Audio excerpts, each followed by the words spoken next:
ہم تو کہتے ہیں غریبوں تمہاری اوقات کیا ہے؟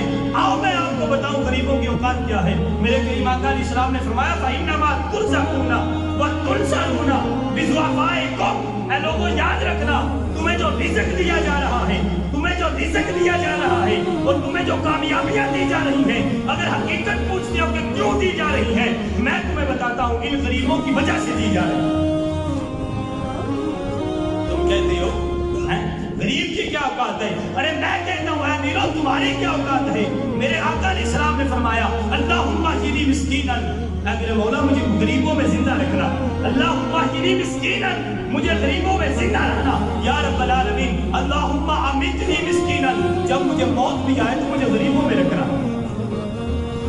ہاں جی، غریبوں کی اوقات کیا ہے؟ اللہم احیینی مسکینا وامیتنی مسکینا واحشرنی فی زمرۃ المساکین یوم القیامہ۔ ہم کہیں گے یا رب العالمین قیامت کے دن ہمارا اٹھنا آقا کے ساتھ ہو جائے، ہر امتی کی یہ خواہش ہوگی ہم آقا کے ساتھ اٹھ جائیں، آقا کے ساتھ اٹھ جائیں، آقا کے ساتھ اٹھ جائیں۔ ذرا پوچھیں نا میرے آقا کی کیا خواہش ہے؟ میرے آقا فرماتے ہیں یا رب العالمین کل قیامت کے دن جب تم مجھے اٹھائے تو مجھے غریبوں میں اٹھانا۔